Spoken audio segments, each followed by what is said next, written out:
Good morning. Hope everybody had an excellent weekend. I want to start today off with a couple of shout outs. Actually, before I get to that, you may notice that I'm a little further back from the camera.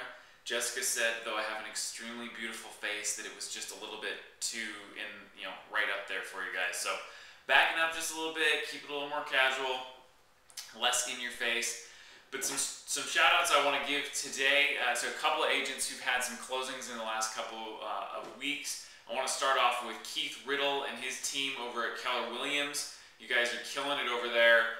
And actually this Thursday, Keith Riddle's team, which was formerly known as Team Peterson, has their name launch party this Thursday, and which we're totally excited about. Their new name is Synergy Properties, which is a totally killer name. And I'm big into names. I really believe that your name, the name of your company, really embodies the energy and the purpose that you move forward with as a company. So Synergy Property is an awesome name, and we're really excited to see this launch for their team and their business as it really grows.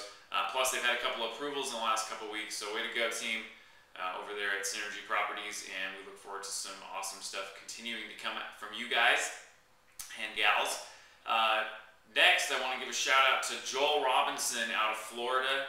Joel has been working with us for a long time, and just this last week we wrapped up an extremely difficult short sale property. And the reason I want to give a shout out to Joel is not just because we had a closing happen, but because his energy and his creativity in that transaction really is what helped equate this to success. And so, way to go, Joel. Thanks for not giving up on it and for really being willing to help structure and facilitate what needed to happen to get this short sale closed. So, congrats. And this is actually your second closing in the last couple weeks as well. So, shout out to you guys and for everything that you're doing to make short sales successful in your business.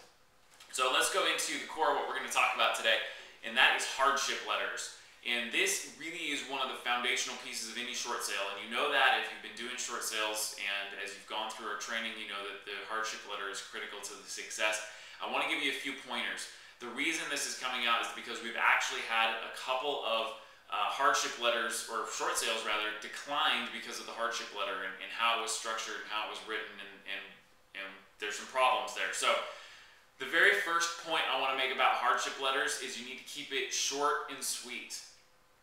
Don't get too detailed and drawn out in a bunch of side stuff that doesn't really matter to what's going on.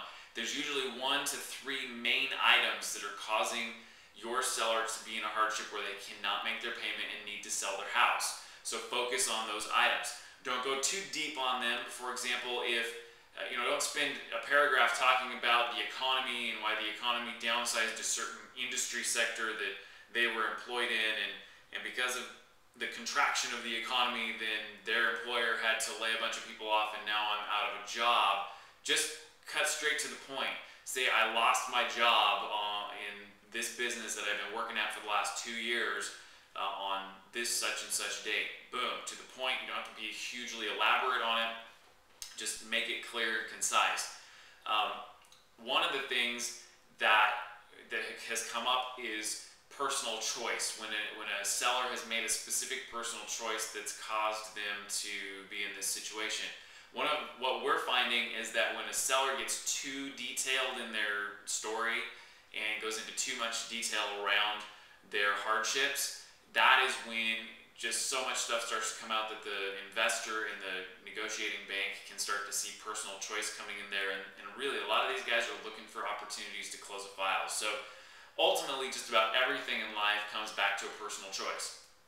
But if we don't dig in too deep with explanations and reasons that are really outside of what the point is and what's necessary, then we have a less likelihood of going that direction. So keep it short and sweet. Next, we harp on this from the very beginning of time, is make it handwritten.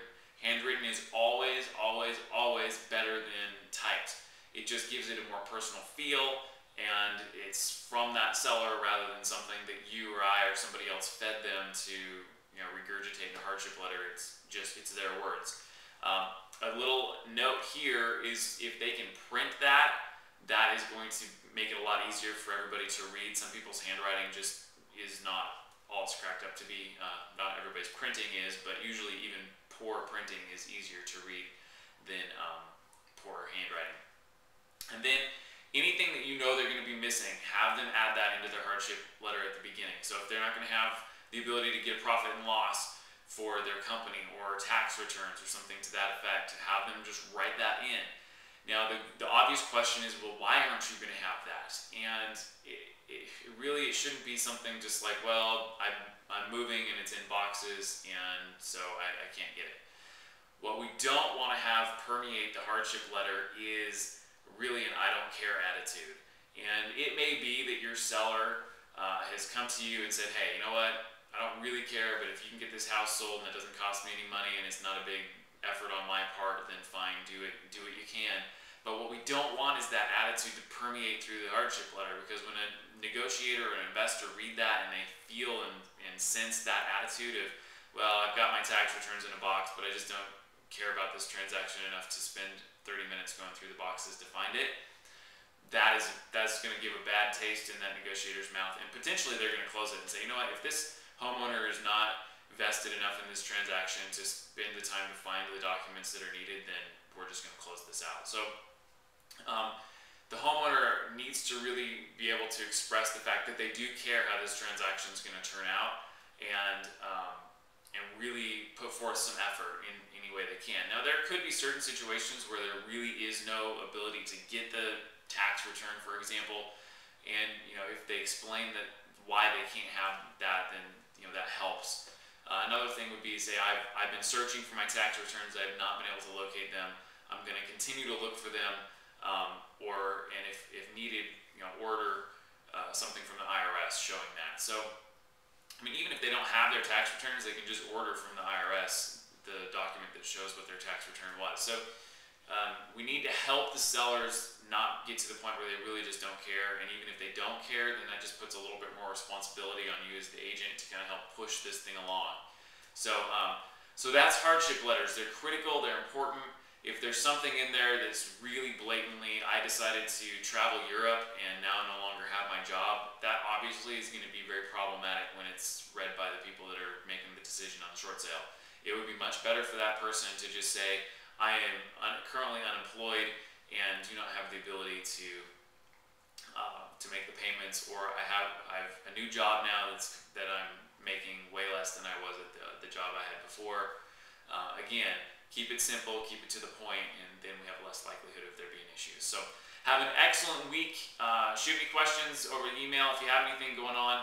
Don't forget, we're coming up on our first Wednesday of every month, where we have our 1 o'clock Pacific time strategy session. I'll be sending you out reminders, but I want you to get that on your calendar so that if you at all can be there, we really want you to be there.